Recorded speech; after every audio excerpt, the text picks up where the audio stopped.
Greetings, everybody. It is a pleasure to see you all today. My name is Dustin Cormier, and this is How to Rock Astrology, and I'm very happy to be bringing my friend Brooke Underwood onto our show today. It's nice to see you today, Brooke. Likewise, thanks for having me. Hello, everyone. Real pleasure. I've been checking out Brooke Underwood's stuff for a long time, and Brooke, you are a practicing Tropical Vedic Astrologer, like myself. You are also, on your website, you offer hypnotism, and as well you are a coach counselor, a general counselor of life. I also noticed that you're an online influencer, and you're also a writer. You have your own website, you have a YouTube channel, Instagram, and a wonderful collection of articles on what you call your Mystic Feminine Substack, which is Substack, if anyone knows what that's all about. Brooke is on there, and you've got, I think you're going to start doing videos, but you've got lots of articles on there that I've just been loving. So, Brooke Underwood, it's a real pleasure to have you here. Thank you so much for taking the time to come and hang out with me on my channel. Thank you so much, Dustin. Truly a pleasure for me. So, Brooke, I've been seeing you do your thing. I love your work.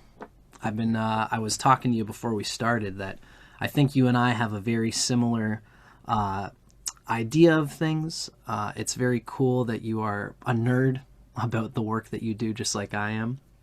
Now, you mentioned to me that I think you're in Asheville, and I think that's North Carolina, if I'm not mistaken. Yes, I am in the Blue Ridge Mountains of Western North Carolina. Beautiful, right on. Now, I know Asheville because my teacher, Ryan Kirksack, who is my foundational Tropical Vedic Astrology teacher. I went with him, and then I eventually went. I go between him and Ernst Wilhelm quite a bit. But Ryan Kirksack told me a lot about Asheville, and he said that it's getting bigger and bigger all the time. It is, and it's amazing just this past year to see more people knocking on my door, curious about Vedic astrology and also the combination that I provide with hypnosis.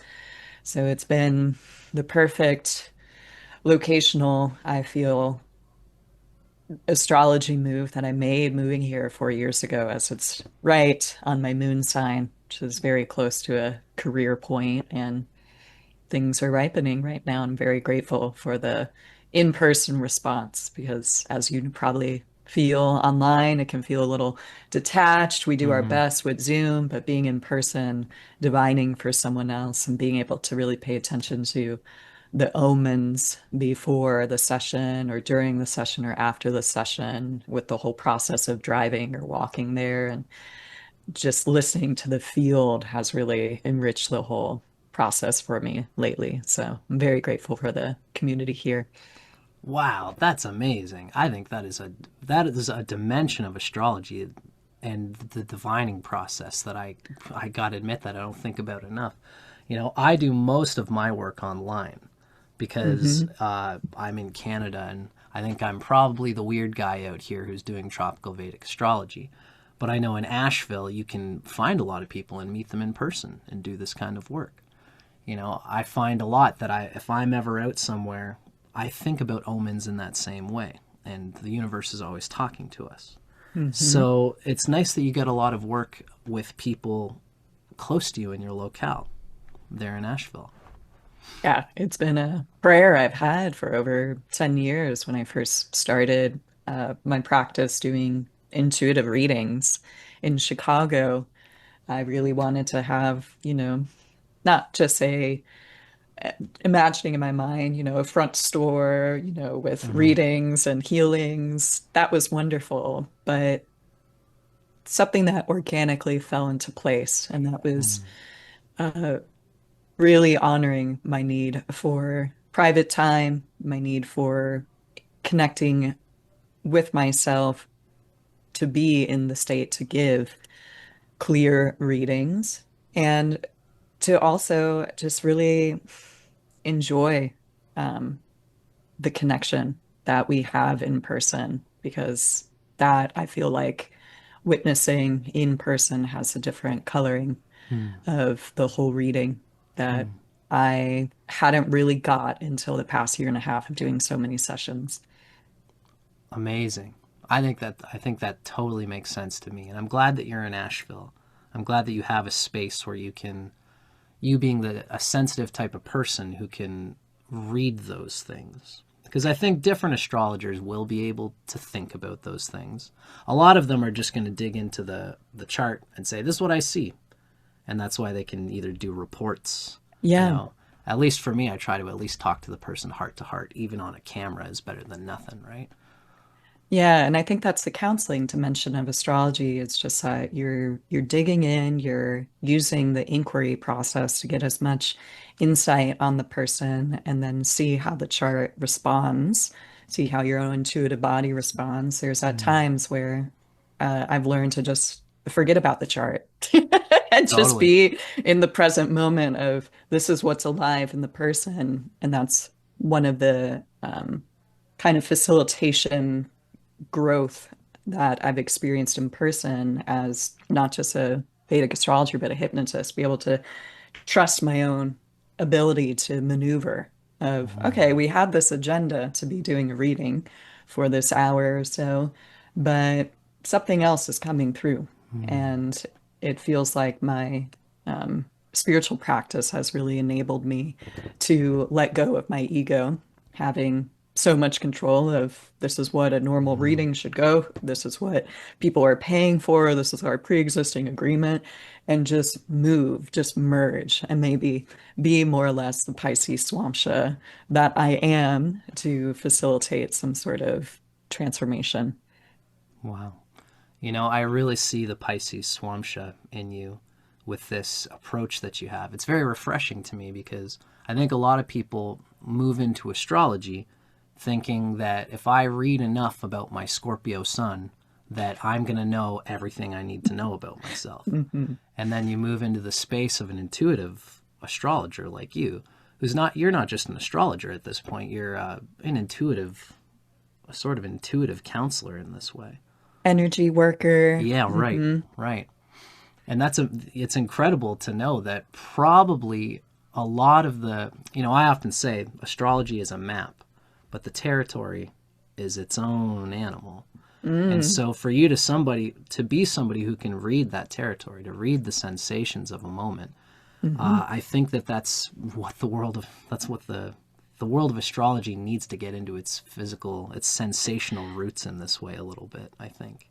Yes, that reminds me a few years ago, I had an embodied astrology membership that it was my intention to I was focusing on the grahas, the planets, but from an embodied place. So I would invite meditations with each of the planet. I'd invite um, some shadow inner work around, our issues with any of the themes, archetypal frequencies of the planets, to just really be with the body, to have it digest. Because, if you aren't a nerd for this, receiving a reading can be really heady and it Mm-hmm. can just ensnare us in ego analysis. And I have seen my own limitations with my own practice and my own inquiry process with the chart if I'm not doing body-based, either somatic, yogic, or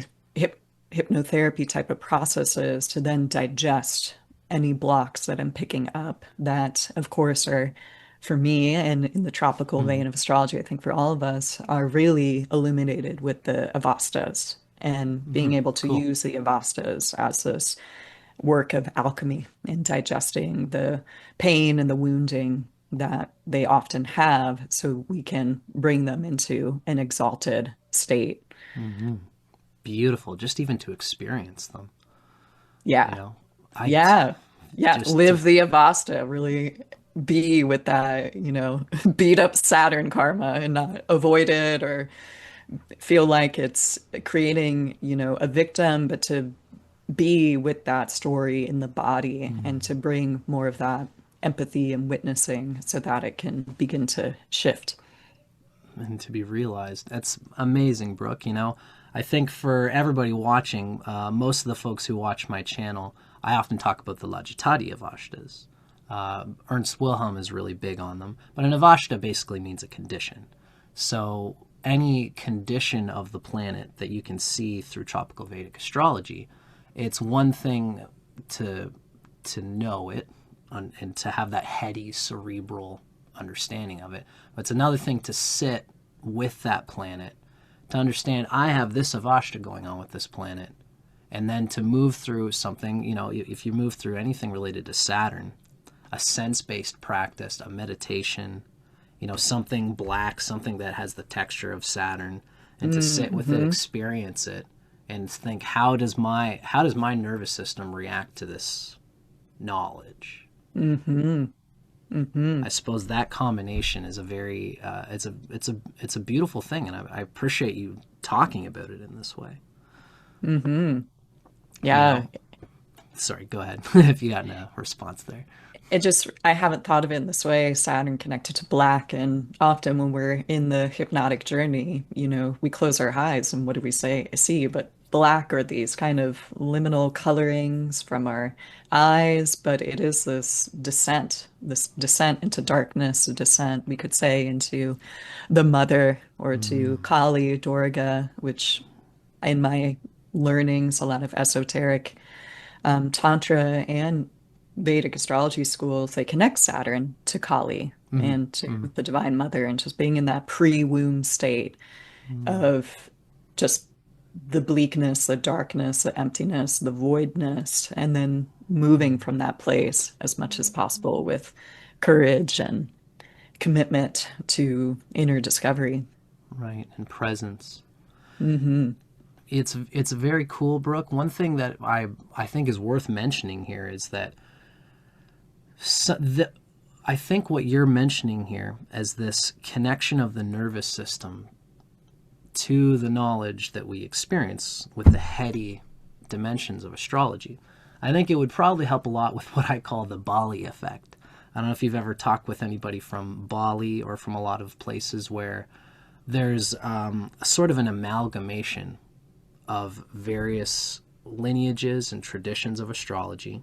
And so what can happen, if somebody is really into the Sidereal tradition, which is a whole different chart, and then they're into tropical as well, they try to blend them, and then you try to talk with them about their astrology chart, and you're saying one thing about one planet, and you can tell in their brain they're going, yeah, but in Sidereal, that planet is doing very well, so I don't know who to trust. And so I call it and I find a lot of people from Bali are experience this because they're in Bali. There's such a convergence of different things going on there that they can have this experience of being lost in the knowledge. So I think what you're suggesting is a great way when you're talking to a client to say, how does this feel in your nervous system? And in terms of the narrative that we're building, that this planet has this avashta, how can you see what it means to you directly in your nervous system, which I think is a very powerful practice to kind of bring astrology back into the body a little bit. Yes, yes, because we often witness, when we hit a chord with someone that, their tears immediately come to the surface. And it's like, I want to be with that. I want to presence that as much as possible.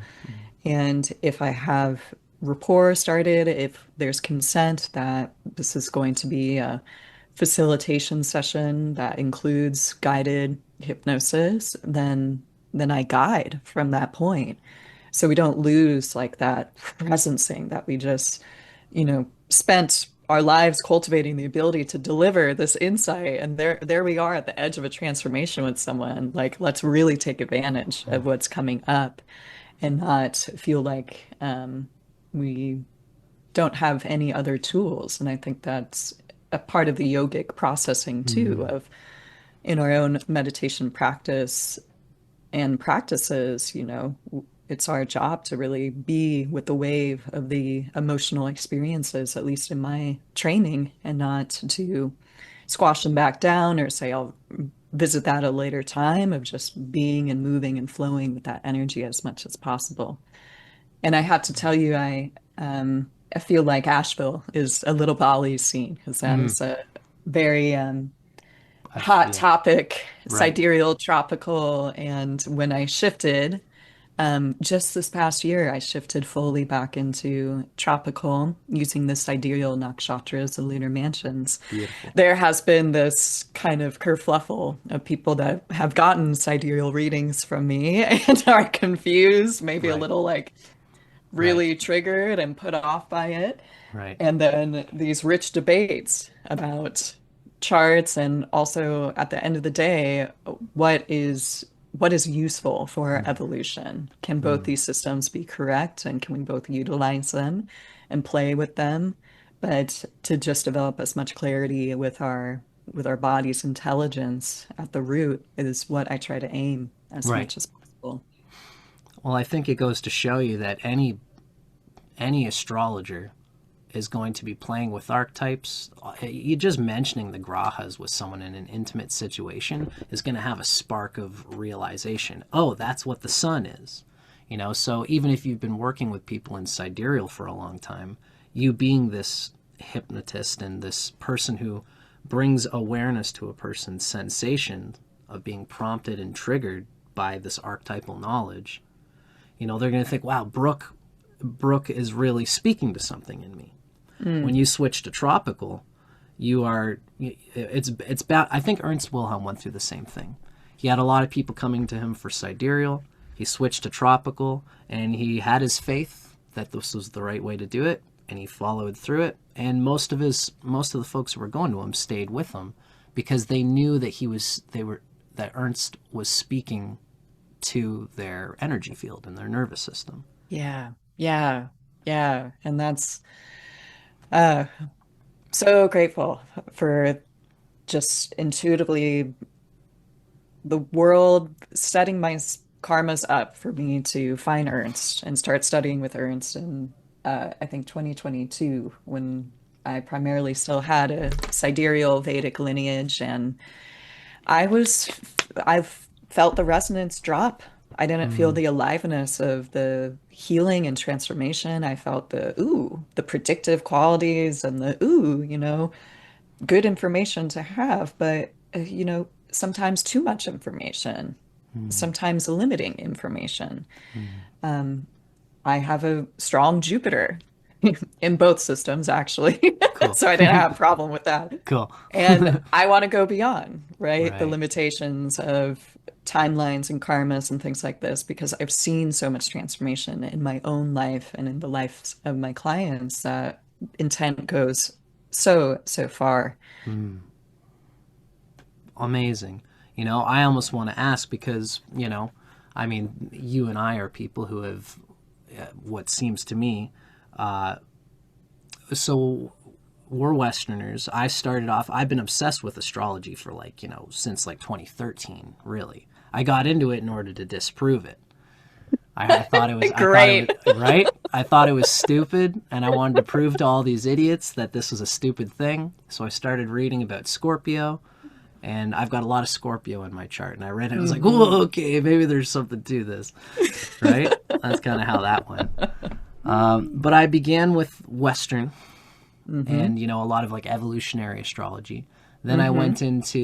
Then I got into sidereal because I'm always been fascinated with yoga and the Eastern experience. So I Yeah. got into sidereal for a long time because it seemed to be the right one, the thing, the Indian way. And then Hmm. I discovered that I can take the Vedic interpretation of a chart and Hmm. apply tropical measurements to it. So Hmm. did you go pretty well the same way, would you I, say? I did. Mm-hmm. Yeah. I started off, I think evolutionary astrology based. Like Jeffrey Wolf Green? Yes, I sat with his daughter when I Oh, lived cool. in Southern Oregon and Ashland, Oregon, and a big foundational teacher for me Cool. is also Demetra George. Okay. And she was a big part of the Western astrology movement, especially her work on what's called goddess asteroids and just Gotcha. asteroids in general. She has phenomenal insight and discoveries. And I also began to have phenomenal insights and discoveries when I would apply different asteroids to clients' charts, and just the mythic archetypal resonance was similar to the nakshatras and Cool. their myths.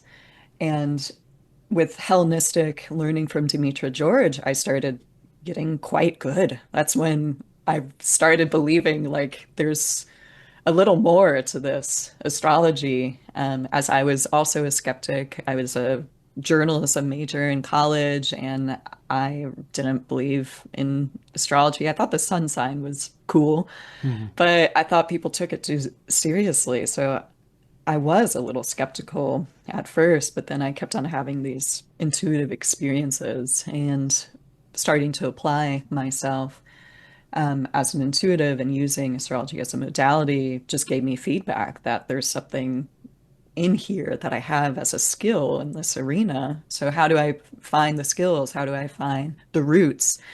Mm. And Hellenistic gave me great roots and a great foundation to then help me understand tropical works. I was giving great readings with tropical, so Cool. I already have evidence. So Right.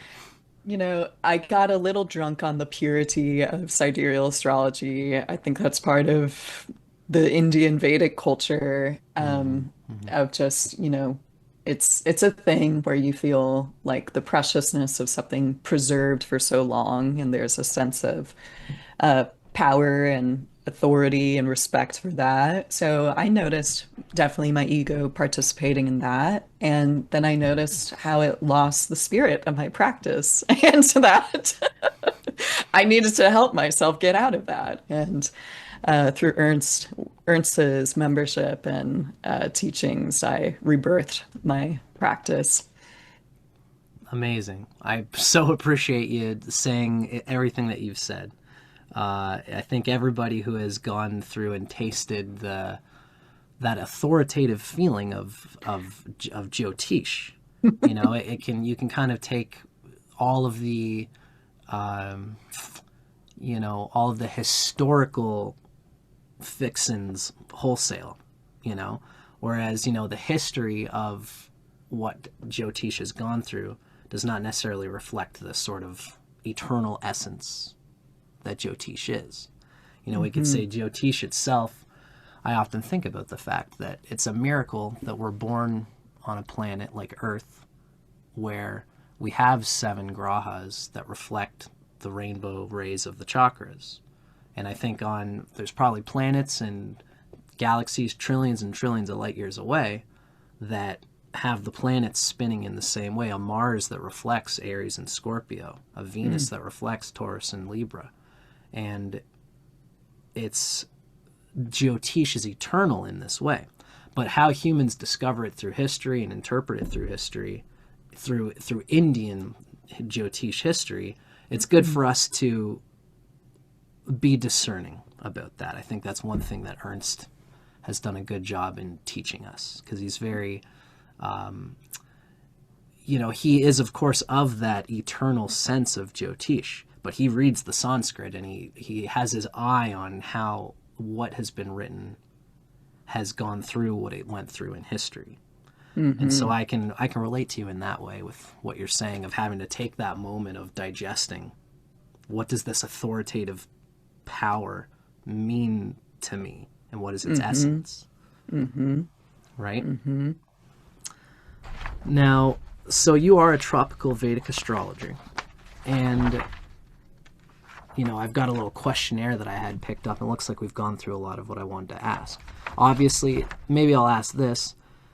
Have you felt this to be a dime turn in your practice, like it is for most tropical Vedic astrologers? Once you go back into tropical, have you found that you've been kind of catching the wind in your sail a little bit in your personal practice? I think so. Yeah, I think so. I haven't made a big public announcement yet, but I've made gentle announcements. But there was a karma in my practice where people were coming to me only because I was sidereal. And Gotcha.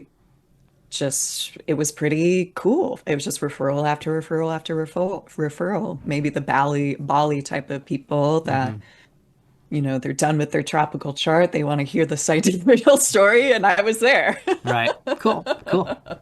And now the referrals are more for, I think, the integration of hypnosis and Vedic astrology, and people who are coming to me aren't on a sidereal search right Right. now. So Right. it's so interesting when we change our energy, the field really does respond if we're in integrity. Cool. I think I appreciate, and I should say that, I'm somebody who is always open to where people are going with it. I could see even somebody coming to you for a sidereal reading would still be lucky because I know that you would give them the intuitive connection to their nervous system that we talked about. And there's probably bound to be a lot of people who are still lost, or gosh, that's such a terrible thing for me to say, but like who are still seeking, I should say, who are still seeking their footing in this world. Of I course. should And probably even humbly say that I'm still there myself. yes, yes. And, we can see in the chart where there's and sense in our bodies when,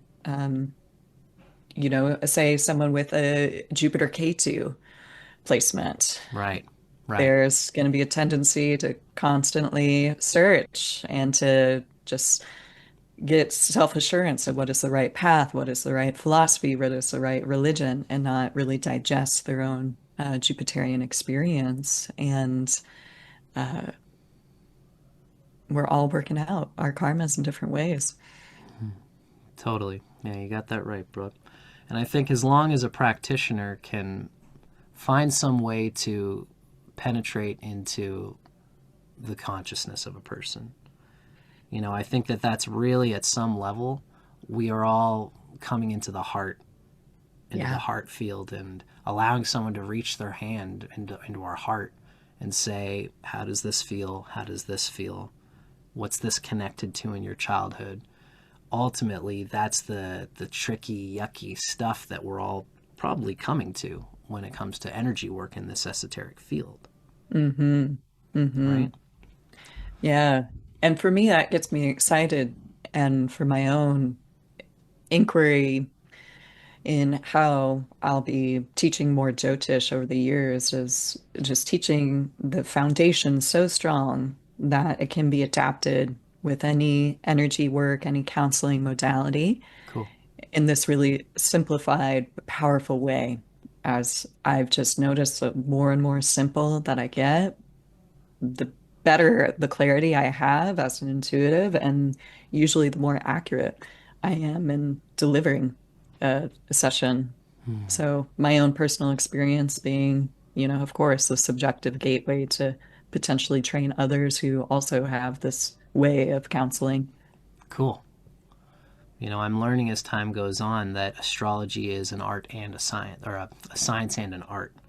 There's the science that's there, but every practitioner, every artist of astrology Yeah. is going to, people are going to come to this astrologer because they hold this paintbrush this way Mm-hmm. with this Mm-hmm. approach, right? Mm-hmm.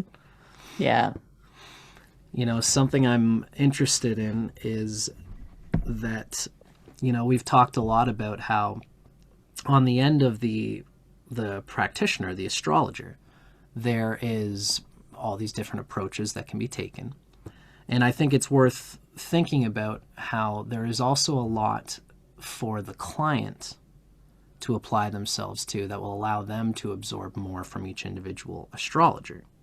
Mm-hmm. One of the questions that I had asked that I have prepared for you, it's kind of going into this realm. So I found for myself, there's the knowledge of astrology, and then there is energy work.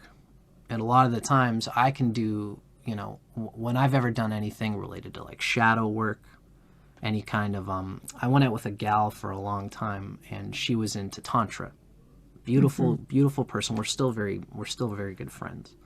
And she was into Tantra and this kind of shadow work. And, she wasn't using she wasn't talking with me about my astrology chart. She was saying just where does it hurt, and what triggers are around you. And sometimes I would think about it astrologically, but sometimes I would just get out of my head and be like, okay, this triggers me. This triggers me. And I have to deal with this thing. So I wonder if we could talk about what a client can do in terms of practices such as yoga, hatha yoga, qigong, and different types of sadhana practice that might bring about a state of clarity for a client to be able to work with the energy. I find sometimes when I'm working with clients, I can hit them with ideas of, an avashta or something difficult, that there's a difficulty that sometimes we have to just deal with whatever that difficulty is. Sometimes people come to an astrologer and say, make the pain go away. And the astrologer has to say, no, that pain is exactly there for a reason. It's part of who you are. And let's see how we can think about it and move through it. But I think a lot of times that requires a purification of the energy field, an ability to be present with those pains. Is this something that you think about and that you even talk with your clients about at all?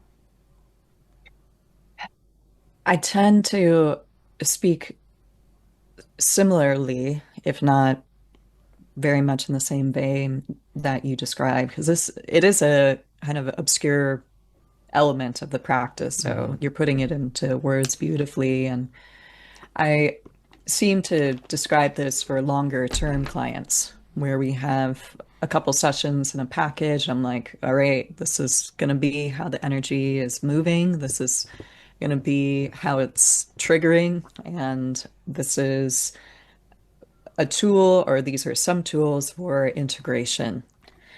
And when it just comes to one sessions, I find it difficult to just do one off sessions more and more, because there isn't this like pre and post aftercare and like Right. integration of the digestion of the material. It's kind of like I just open up an energy field and then it's like, maybe I'll see you again, maybe I'll never see you again. It's just Wow.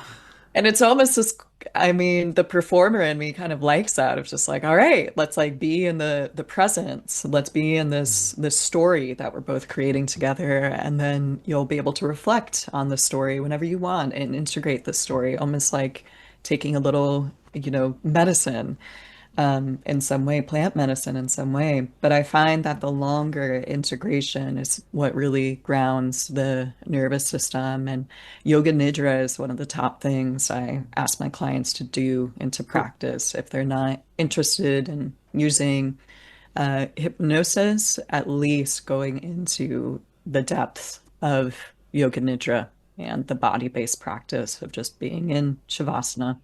Cool.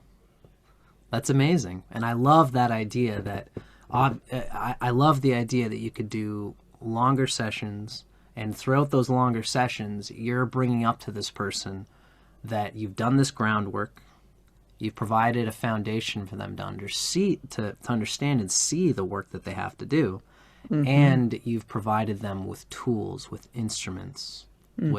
with psychological techniques that allow Hmm. them to brace themselves and to chew on it and to digest Hmm.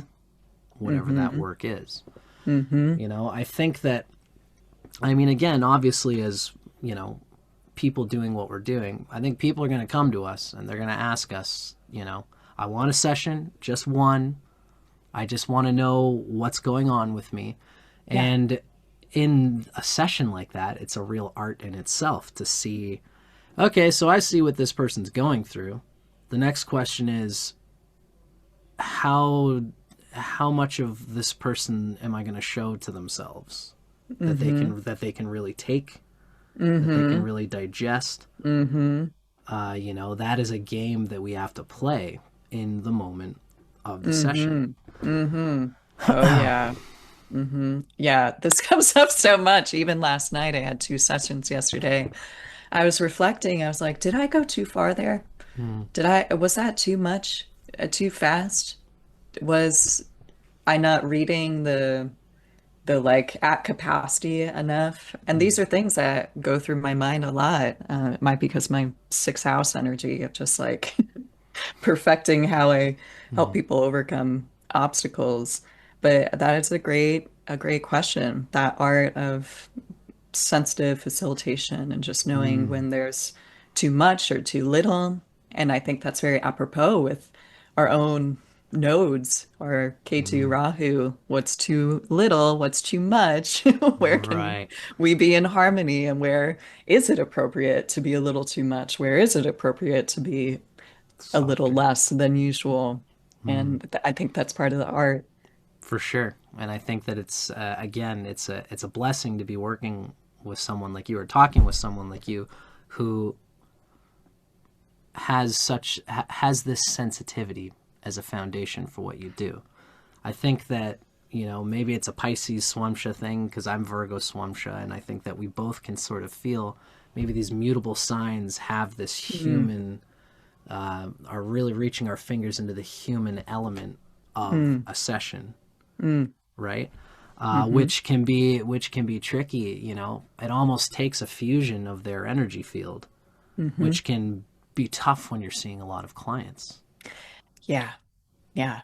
And that also is a an ongoing question Right, of what is my capacity? What is my right. number? I seem to only do 2 sessions per day now. Not every day. Before I could do 3 or 4. It's just changing. Yeah, I can And relate. Mhm. that's I think, maturation of our own practices and um, confidence that what we have to offer is inherently valuable because we've tended to our own cultivation and education so much over the years. And that sensitivity part too has,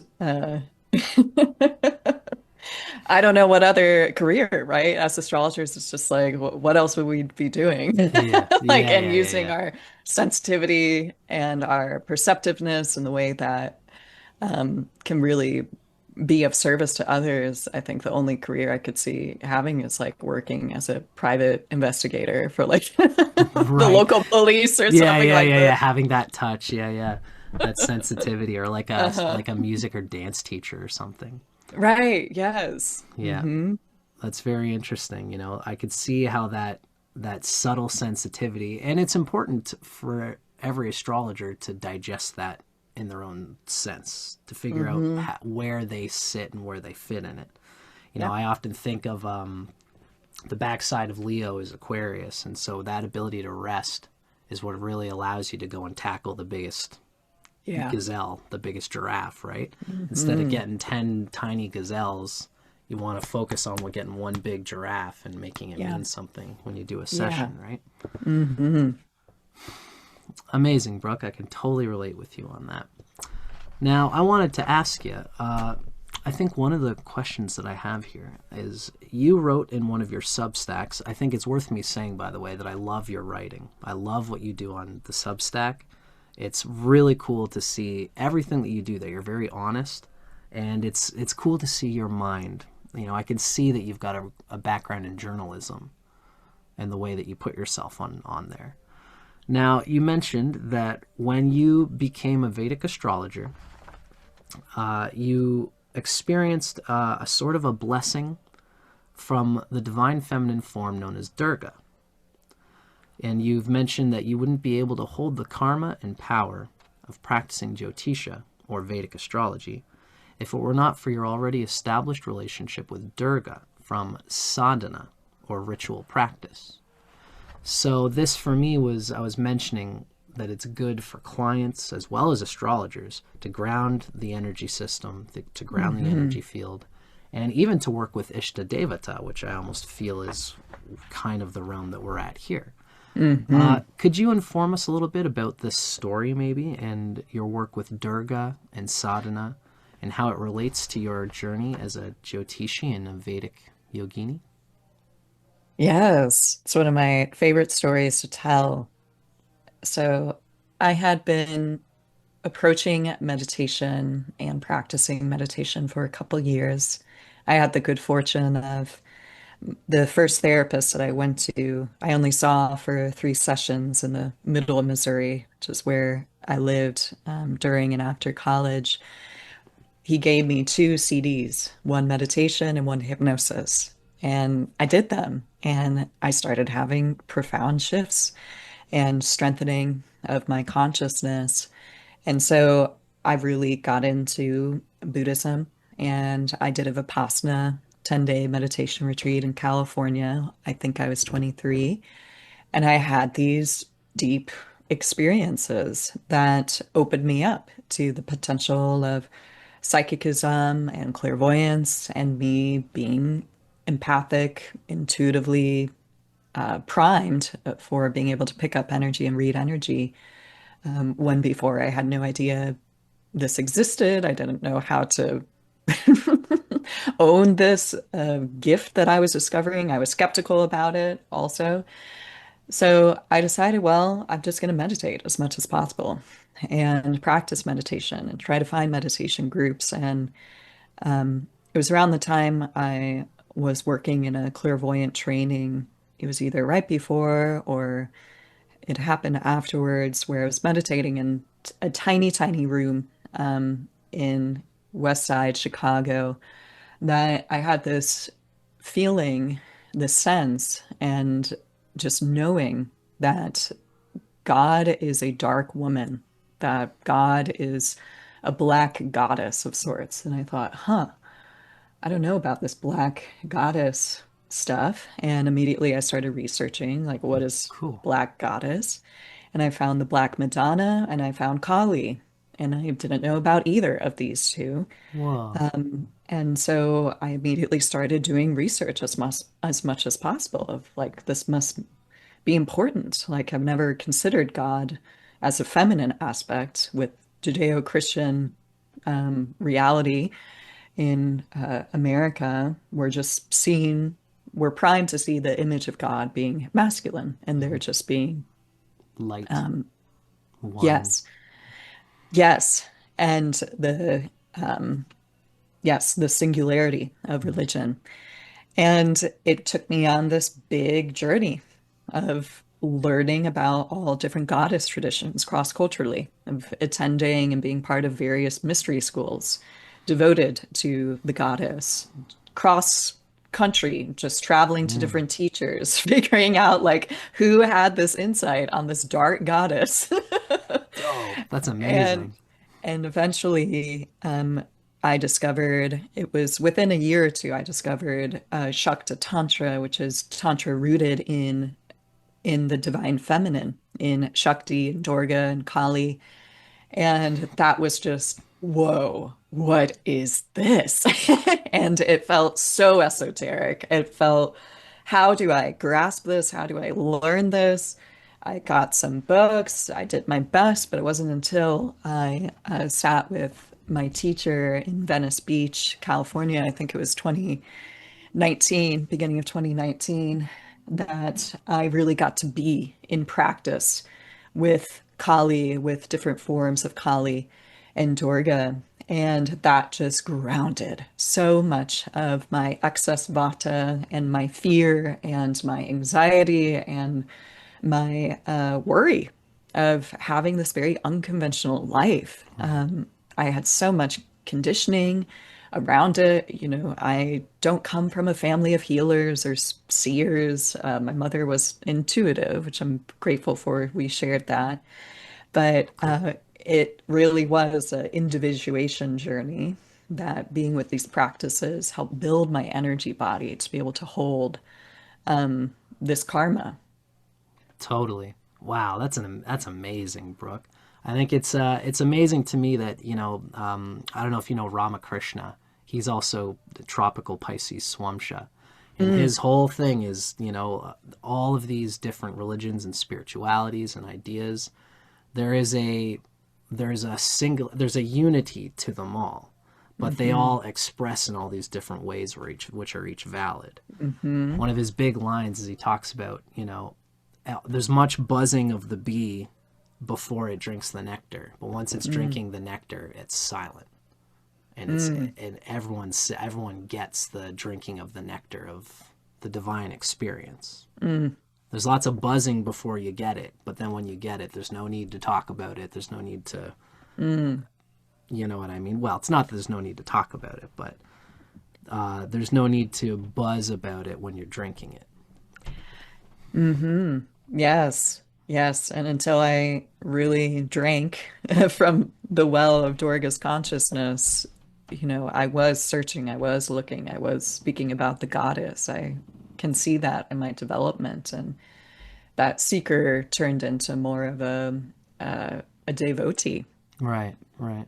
And that has been such a foundation of my practice that, especially this past year and a half, when I'm noticing the field in Asheville responding to my practice and more people open to my type of energy work, they are coming to me because they have a relationship with the Divine Mother.